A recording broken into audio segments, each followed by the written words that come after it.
Hey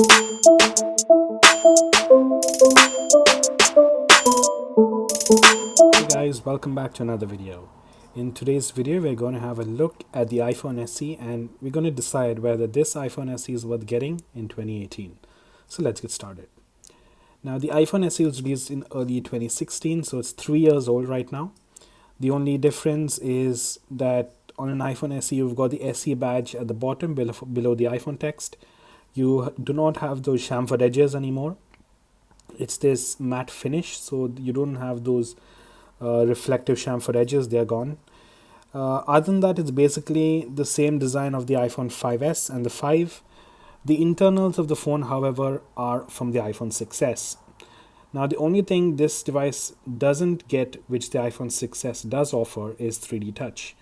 So you do not get 3D touch, you do not get that taptic engine, and you do not get the second generation Touch ID. It's not that super fast Touch ID. You've got to just place a finger and give it a couple of seconds until it's able to unlock.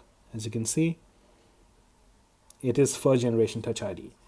Now, coming to key specifications, as I said, the internals belong to the 6S, so you've got the Apple A9 chip, you've got 12 megapixel camera. It's still got a 1.2 megapixel camera in the front, which is disappointing. You've got 4K video at 30 FPS at the back. You've got live photos right there. So you're covered in terms of camera. I mean, the SE is still a pretty good camera in 2018.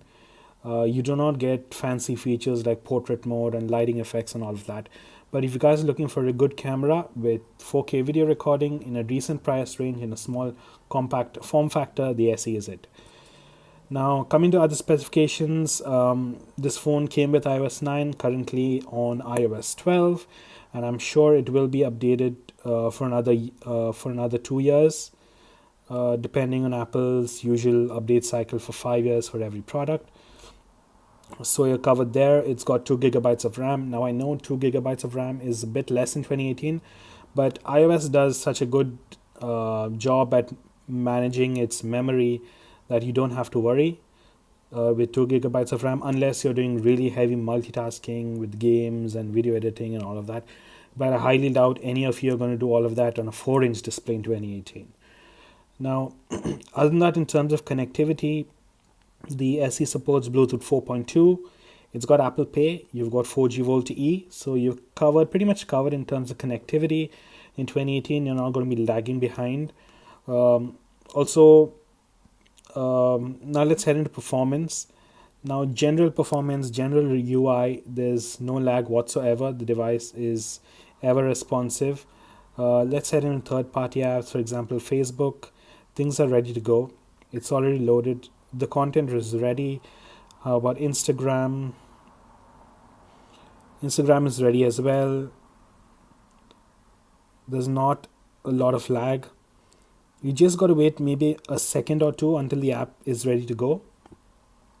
Twitter as well. As you can see, scrolling is really good. You don't find any lag. Let's hop into Apple's website and let's go into the XS product page. It's a bit heavy web page in my opinion. So it's got a lot of animations and text to load. Right there, there's an animation. And as you can see, the scrolling of the SE is really smooth. It doesn't stutter. That was the animation. It doesn't stutter. It's really smooth. Whereas if you open the same web page on a 6 or on a 5S, you'll find that those animations in the background are paused so as to better the performance of Safari, because those phones pretty much can't handle the latest web pages, but the SE can. Now, coming to guys, I'm not going to run the Antutu benchmark because benchmarks don't show everything, and this is the Apple A9 chip, so it's obviously going to benchmark pretty high, so there's no point going through a benchmark. I'm going to talk to you about my experience. Now, in terms of app support, it can support all the latest apps that all the newer iPhones can. You can run PUBG, you can run Asphalt 9, you can run any of those latest games in the SE. It'll handle it, no issues. Now, in the minimum version for an app to be supported in the App Store right now is going to be iOS 10 soon. So you'll be completely fine with the SE because it'll be getting updates for another 2 3 years. So you are completely covered in terms of app support and iOS software support. So no need to worry there.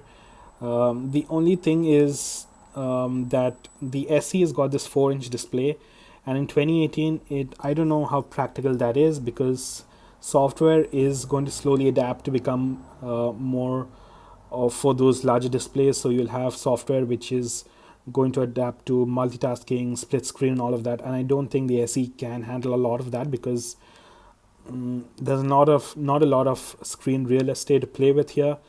But other than that, the SE is a really good one in 2018, in my opinion, because you're covered in terms of the performance, you're covered in terms of connectivity and things like that. I think this phone is going to be a really good device for those of you who are really keen on having a compact 4-inch, really powerful, smart looking smartphone. And those of you who are not interested in all of that notch stuff where your content is cut out because of the notch and things like that, if you guys are not interested in portrait mode and those fancy lighting features, then I think the iPhone SE still stands as a really good device for those of you looking at iPhones. If you guys are looking at the Android side of things, then for what you're going to be paying for the SE, you might as well get an Android phone with a much larger display, a high-res display, with those dual cameras, and maybe a few phones even do come with quick charging as well, and a bigger battery.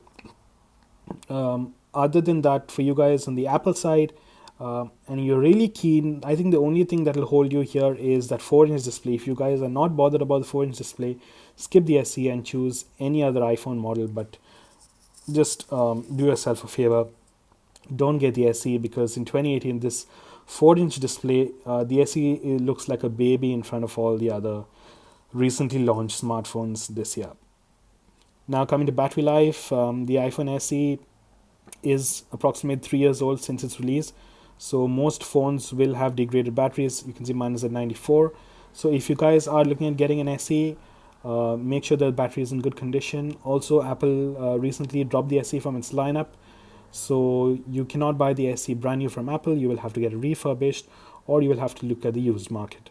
So keep that in mind. Otherwise, I think that's pretty much it. The iPhone SE is still a good device. In terms of storage, you get 1632, 64, and 128. But the 128, I don't know how many were released because that came a little bit later in its product life cycle. So I'm not sure whether you'll find a lot of 128 models on the used market. But other than that, the SE is a really good phone. I mean, it's nice, it's compact, it's powerful, it's got a good camera, it's got 4K video recording. You are covered in terms of software, you're covered in terms of app support, you're covered in terms of connectivity. So overall, it's a really well all-rounded device for those of you who are really keen on holding on to these 4-inch smartphones, because I think this is going to be the last 4-inch iPhone because Apple recently dropped the SE, as I said. So I highly doubt there's going to be the second generation of this. This is, and if not, is the only last iPhone we will see ever in the 4-inch form factor.